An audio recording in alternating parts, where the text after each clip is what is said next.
Hey guys, welcome back to Get Motivated and Fit TV. If you're new to the channel, the concept behind Get Motivated is to get more out of life. So again, just for this week and this week alone, in honor of Correctional Officer Week, I am releasing a video every day giving y'all my story of the time when I worked at a maximum prison as a correctional officer. But more importantly, you know, if you do know somebody that works in a prison, for the state, you know, um, you know, reach out to them and let them know, hey, thank you. Simply because, as I've mentioned, it takes a certain individual to work inside that prison because we don't know if that's gonna be the last time walking in and walking out. Because um, I mean, these offenders, they have nothing to lose, especially if they're doing a life sentence, right? And I'll get more into detail later on this week as far as the past officers that that died in service, right? But if you saw yesterday's video, I mentioned, and it was, it's just a correction that I mentioned there were 6 showers in the day room, and it's 5, 2 and 3 row, 2 and 2 row, and just one on the first floor, because right next to it there's the restroom for the offenders to use the restroom there in the day room. So that I'll just say that to make that correction. But going into more detail today, the other positions that I held after time went on was, as I mentioned, I became a desk officer, and then I became chain officer. Now, as I mentioned in the video from yesterday, being a desk officer, like, you're running the building, right? So you have your paperwork in the morning, and your job is to get the paperwork for your officers as well, right? Which is the cell searches, the SOPs. They have to sign off on those as well. I'm trying to think what else. The cell search, their laying list, the roster. So you got to get all that paperwork ready for them as well, so they can have, for their day during, for the shift. And yeah, you're the desk officer, so you have the schedule in the building schedule. You have I'm gonna use 8 building, right? I'm gonna use 8 building, for example. You have the day room schedule for J pod, K pod, and L, and that's it. L pod. At the time they were all G5s, so they were in the house, the whole time. If they came out, the G5s, if they came out, strip searched, and then in hand restraints. As I mentioned, the G5s, they're the worst of the worst, as far as with general population.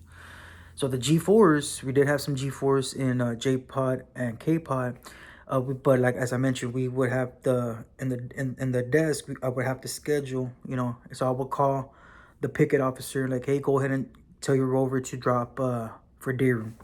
So the rover knew, the rover knew, and then if I had any lay-ins, and that's where the my close custody came in, and I would tell him, hey, go get me L pod, give them the list, like, they have a lay-in for dental, or they have a lay-in for medical. So yeah, and so that's what my close custody officers would do. And if they walked to chow, drop them for chow. If they had rec, same thing, right? So that was pretty much the and then the kicker, you wanted to make sure, as you being the desk officer, you wanted to make sure the moves were done as well, right? So once that afternoon count cleared, you know, start calling the count room and be like, hey, are the moves ready? Because, if not, can you give me an idea, so I can start getting them ready, so they can start packing, um, so I can let my officers know. And so sometimes they wouldn't have the moves ready yet, so it was just a waiting game. And sometimes we get the list by 4. sometimes as late as 5, and that sucks because we get out at 6. So it's like we only have an hour, and then for some reason these offenders, man, they like to take their sweet time when it comes to packing for whatever reason. And then, as I mentioned, right, the officer needs to inventory their property, and but that's something that you want to make sure all the moves are completed, and then as well as like the G5s, if they don't walk to chow, we fed them in the house, so we had to make sure that lunch and dinner was passed, before night shift came on. And sometimes the kitchen will be behind too for whatever reason, and we wouldn't be getting the dinner to about 4:30, 5 o'clock, and then we still had moves to do. So it was kind of like, at that point, me being the desk officer, I had to make that call. So you know what, I'll get with night shift, and I'll see if night shift can pass out the dinner. But that was very, very rare that would happen. So then, as I that's pretty much for day room. I mean for for day room. That's pretty much for desk officer. And then transitioning over to chain. That was pretty much, that was a laid back job. Like, honestly, once I was given that opportunity, and I fell in love with that position, because you didn't have to deal with so much with the offenders. Like, it's as far as like if you were out on the pod in the building.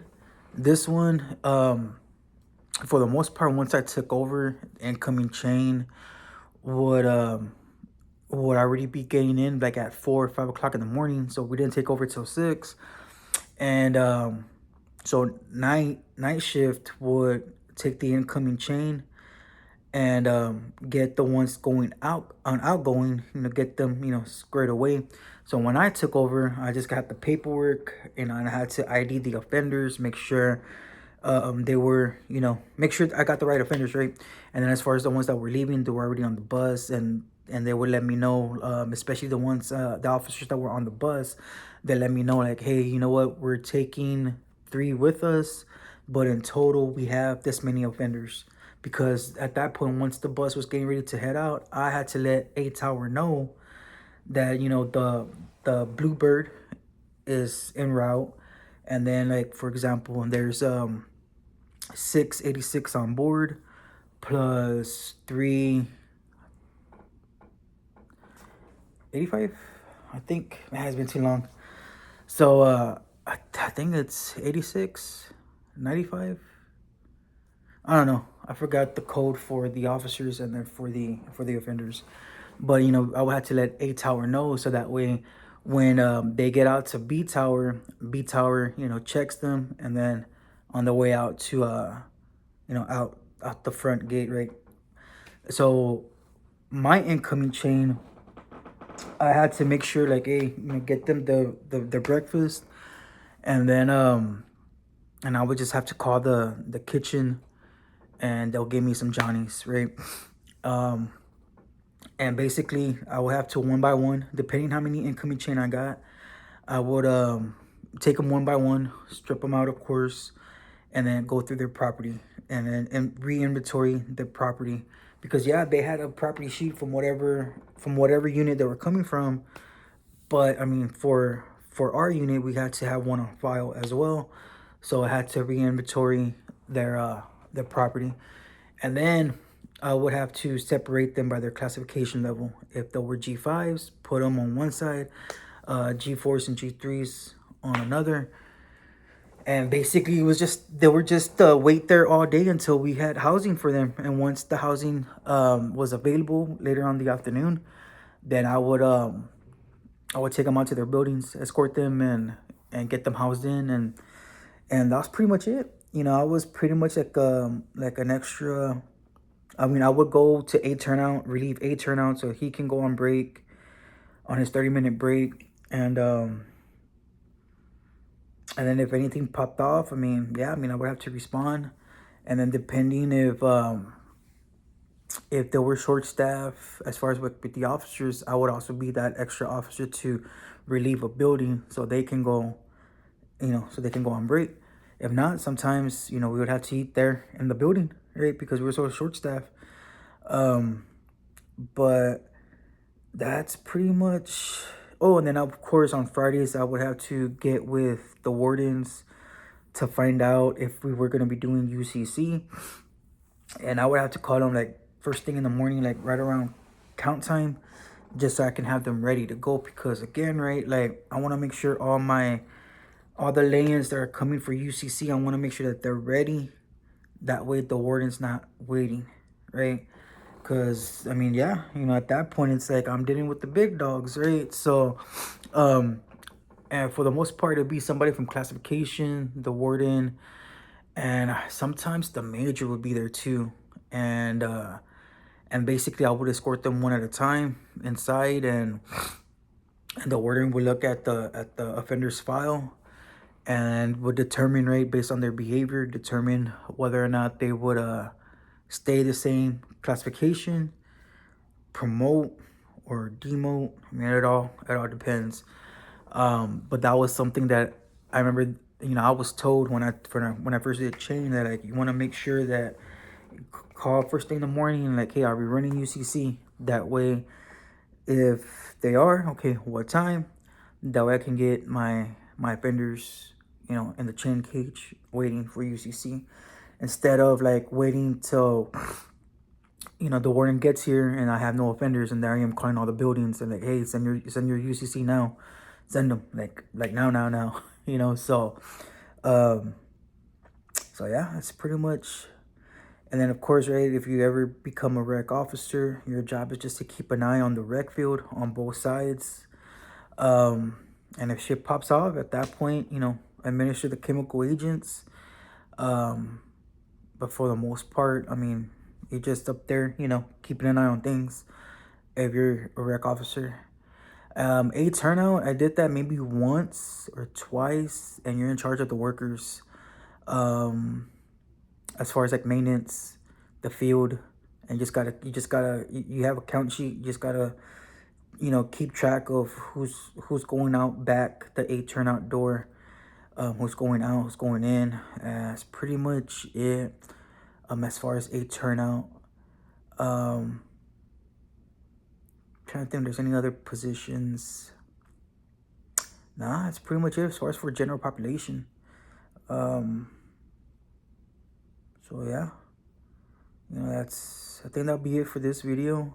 Tomorrow, I'll go into solitary, medical, and AdSeg. I'll tell y'all my story with that. And then a couple days after that, I will talk about when I promoted to sergeant. And that was a whole different experience. Headache, stress. I know I started losing hair at that point. But yeah, I appreciate, if y'all are still here watching, thank you. Don't forget to like and subscribe. I hope y'all are well. I hope y'all are blessed, and I'll see y'all tomorrow.